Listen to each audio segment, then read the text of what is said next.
नमस्कार स्वामी भक्तांनो, आपलं मनापासून स्वागत आहे पुन्हा एका नवीन भक्तिमय व्हिडिओमध्ये. जय जय श्री स्वामी समर्थ. आजचा अनुभव खूप खास आहे, कारण ही फक्त एका व्यक्तीची कथा नाही, तर श्रद्धा, धैर्य आणि स्वामींवरील विश्वासाचा सुंदर अनुभव आहे. कधी कधी आयुष्यात असे प्रसंग येतात जेव्हा आपला पुढे काय करायचं हेच समजत नाही. मनात भीती असते, गोंधळ असतो आणि निर्णय घेण्याची ताकद हरवलेली असते. अशीच परिस्थिती एका तरुणाच्या आयुष्यात आली होती. हा तरुण खूप मेहनती होता. त्याने अनेक वर्षे अभ्यास केला, कष्ट केले आणि स्वतःचं करिअर घडवण्यासाठी खूप संघर्ष केला.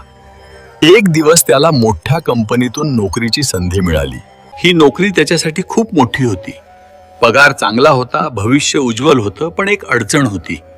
ही नोकरी दुसऱ्या शहरात होती, घरापासून दूर. नवीन लोक, नवीन जागा आणि पूर्ण नवीन आयुष्य. हे ऐकल्यानंतर त्याच्या मनात अनेक प्रश्न सुरू झाले. मी नवीन शहरात एकटा कसा राहीन? मला तिथलं वातावरण जमेल का? जर काही चूक झाली तर? या विचारांनी त्याचं मन पूर्णपणे घाबरलं होतं. रात्रभर त्याला झोप लागत नव्हती. मनात सतत भीती आणि अस्वस्थता होती. शेवटी त्याने एक निर्णय घेतला. तो शांतपणे स्वामी समर्थांच्या मंदिरात गेला.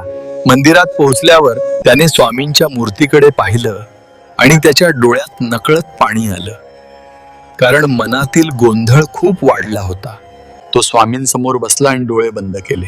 मनापासून प्रार्थना करत म्हणाला, स्वामी, मला योग्य मार्ग दाखवा. मी खूप गोंधळलो आहे. हा निर्णय माझ्यासाठी योग्य आहे का? मला धैर्य द्या. काही वेळ तो तिथेच शांत बसून राहिला. मंदिरात वातावरण खूप प्रसन्न होतं. घंटांचा आवाज, मंत्र आणि शांतता. इतक्यात त्याच्या कानावर अचानक शब्द पडले, भिऊ नकोस, मी तुझ्या पाठीशी आहे. तो अचानक डोळे उघडून आजूबाजूला पाहू लागला. हे शब्द मंदिरातील एका आजोबांनी जवळच्या व्यक्तीला सांगितले होते. पण त्या क्षणी त्या तरुणाला असं वाटलं, जणू स्वामी समर्थ स्वतः त्याच्याशी बोलत आहेत. त्या एका वाक्याने त्याच्या मनातील सगळी भीती नाहीशी झाली. त्याला अचानक आत्मविश्वास मिळाला.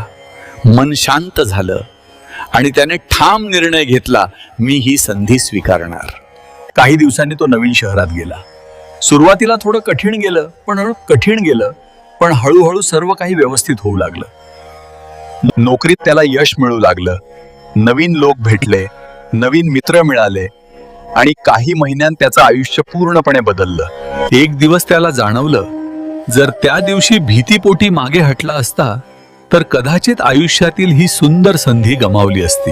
आणि म्हणूनच त्याला पुन्हा एकदा स्वामींचे ते शब्द आठवले, भिऊ नकोस, मी तुझ्या पाठीशी आहे. आजचा हा अनुभव आपल्याला एक मोठा संदेश देतो. आयुष्यात कितीही कठीण प्रसंग आले, भीती कितीही मोठी वाटली, तरी श्रद्धा आणि विश्वास सोडू नका. स्वामी समर्थ आपल्या प्रत्येक भक्ताच्या पाठीशी असतात. मनासह, कधी संकेताने, कधी अनुभवाने आणि कधी योग्य व्यक्तीमार्फत. म्हणूनच भक्त हो, जेव्हा आयुष्यात भीती वाटेल, गोंधळ वाटेल, तेव्हा फक्त स्वामींचं नामस्मरण करा आणि स्वतःला आठवण करून द्या, भिऊ नकोस, मी तुझ्या पाठीशी आहे. जर हा अनुभव आवडला असेल तर व्हिडिओला लाईक करा, कमेंट मध्ये श्री स्वामी समर्थ नक्की लिहा आणि अशीच भक्तिमय कथा पाहण्यासाठी चॅनल सबस्क्राईब करायला विसरू नका. जय जय श्री स्वामी समर्थ.